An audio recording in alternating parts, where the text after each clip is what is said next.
안녕하십니까. 이어서 경남 소식 전해드립니다. 추석 성묘객과 나들이 차량으로 하루 종일 정체됐던 경남 지역의 주요 도로는 밤이 되며 대부분 정체가 풀리고 창원 진입 구간은 밀리고 있습니다. 남해고속도로는 함안 산인분기점에서 창원까지 지선과 본선 모두 정체 중이고 그 밖에 대전 통영선과 부산 방면은 원활합니다. 국도에서는 마산 현동에서 창원까지 밀리고 있지만 정체 구간은 길지 않습니다. 창원과 마산 시내도로도 부분 정체지만 밤이 되며 빠른 속도로 풀리고 있습니다. 추석을 맞아 경남 경제 현황을 짚어보는 연속 보도 준비했습니다. 오늘은 경남의 항공우주산업 현 주소를 짚어봅니다.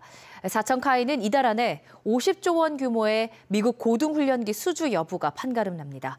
천연수 기자의 보도입니다. T-50 초음속 항공기가 힘차게 날아오릅니다. 올해 태국으로 수출돼 동남아시아 상공의 강자로 부상했습니다. T-50 계열의 항공기는 지난 2011년 인도네시아 공군을 시작으로 중동과 동남아에 60억 대 29억 달러치가 수출됐습니다. T-50 이외에도 KT-1과 수리온 헬기까지 전력화에 성공했습니다. 한국항공우주산업은 올해는 1분기 흑자 전환에 이어 매출 2조 4천억 원을 예상하고 있습니다. 남해안, 경남 지역의 경제를 일으킬 뿐만 아니라 한국의 제조업을 일으킬 수 있는 그런 계기가 될 것으로 생각을 합니다. 카이는 정부의 항공정비, MRO 사업자로도 선정돼 사천의 공장 설립을 진행 중입니다. MRO 사업은 앞으로 1조 원의 매출을 올려 경남을 동북아 항공산업의 중심으로 성장시키게 됩니다.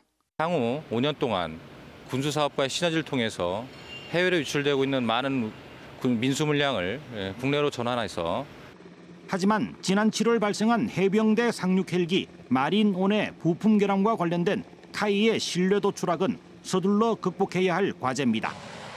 카이는 미국의 고등훈련기 APT 사업의 수주 경쟁에 뛰어들어 최종 결정을 앞두고 있습니다.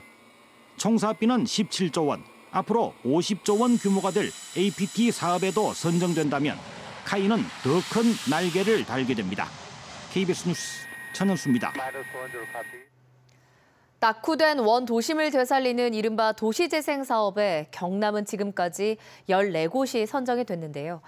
창원 진해구는 역사와 문화를, 산청구는 인구 유치를 목표로 큰 변화가 예상됩니다. 추석 연휴를 맞아 준비한 내 고향 어떻게 변하나 첫 순서 이대환 기자가 보도합니다. 국내 최초 계획도시인 진해 원도심. 250억 원이 투입되는 이곳 도시재생 사업의 목표는 역사와 문화 공간 재창출입니다. 진해역 광장과 주변 철도 부지 등 15,000제곱미터의 문화 복합시설과 평생교육원 등이 3년 안에 들어설 예정입니다. 또 일제강점기에 지어진 장옥 등 근대 건축물 48채가 현대적 감각의 상가나 게스트하우스로, 인근 노후주택 20채는 커뮤니티 숙박시설이나 카페 등으로 탈바꿈합니다. 진해를 과거에 있었던 역사 문화 자원과 오늘을 살고 있는 지역 주민들의 마을 공동체 형성들을 같이 합일체를 만들어 나가게끔 할 수 있도록. 산청 경호강 바로 옆 마을. 전체 160가구 가운데 폐가가 20%에 달할 정도로 인구 유출이 심각합니다. 폐가가 몇 년째 방치가 돼서 이 여름 되면은 벌레와 악취와 또 들쥐. 이 때문에 산청구는 폐가와 공터를 모두 사들여 순환임대주택이나 공영주차장, 장터 등을 세울 예정입니다. 또 지리산 약재를 이용한 음식연구센터와 한옥 게스트하우스 등을 짓기로 했습니다. 어르신들 인력을 활용한 그 공방이라든지 또 약선 요리관, 또 그리고 지역 내 있는 어린이들하고 같이 이렇게 어울릴 수 있는 경남 지역의 도시 재생 사업을 추진하고 있는 곳은 모두 14곳. 앞으로 3년 동안 모두 1조 3천억 원이 투입될 예정입니다. KBS 뉴스 이전입니다. 오늘 하루 반가운 가족, 친지들과 함께 즐거운 시간 보내셨는지요? 이른 아침부터 조상의 묘를 찾아 성묘하는 사람들도 많았습니다. 영상 뉴스로 보시죠.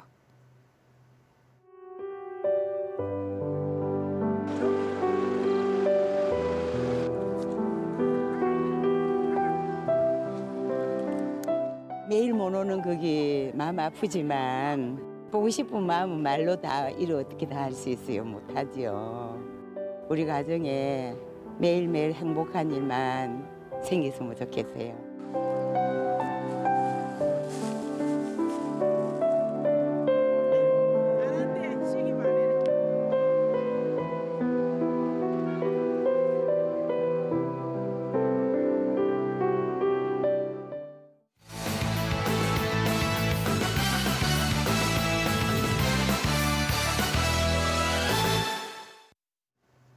오늘 새벽 2시 반쯤 사천시 선구동 해안에서 54살 A씨가 바다에 빠졌다가 해경에 구조됐습니다. 해경은 사람이 물에 빠졌다는 신고를 받고 구조팀을 보내 약 10분 만에 A씨를 구해 병원으로 옮겼습니다. 해경은 A씨가 술에 취해 발을 헛디뎌 바다에 빠졌다며 저체온 증세를 보인 것 외에는 이상이 없다고 설명했습니다. 조선업 침체 등에 따른 장기간 경기 불황으로 경남의 가계 부채가 해마다 증가하는 것으로 나타났습니다. 경남도의회 김성갑 의원이 공개한 자료를 보면 지난해 경남의 가구당 부채는 6,058만 원으로 경상소득 4,751만 원보다 1,317만 원이나 많았습니다. 경남의 가구당 부채는 2013년 3,963만 원에서 지난해 6,058만 원으로 52% 급증했고 2015년부터는 경남의 가구당 부채가 경상소득보다 더 많은 것으로 나타났습니다. 김경수 경남도지사가 추석 이후 경남형 일자리 추진에 집중하겠다고 밝혔습니다. 김 지사는 지난 20일 기자간담회에서 스마트 산단의 보육과 교육, 주거 지원을 통해 경남형 일자리를 만드는 데 주력하겠다고 말했습니다. 김 지사는 청와대 팀과 협의를 시작했으며 정주 여건 개선으로 대기업과 격차를 줄여나가겠다고 설명했습니다. 이를 위해서는 노사정 간의 대화와 타협이 필수 조건이라며 추석 이후 대기업과 중소기업, 노동자와 기업주가 상생할 수 있는 경남 만들기에 집중하겠다고 덧붙였습니다.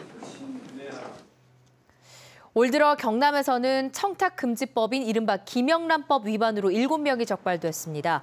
국회 행정안전위원회 소속 자유한국당 김영우 의원이 최근 경찰청으로부터 받은 자료를 보면 올해 들어 7월 말까지 청탁금지법 위반자가 모두 169명이 적발됐으며 지역별로는 부산이 65명으로 가장 많았고 경남과 울산은 각각 7명으로 8번째 순입니다.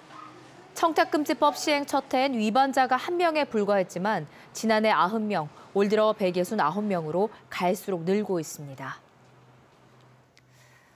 창원지방법원은 음주 단속을 하던 경찰의 음주 측정을 15분 동안 4차례 거부한 혐의로 재판에 넘겨진 63살 김모 씨에 대해 벌금 500만 원을 선고했습니다.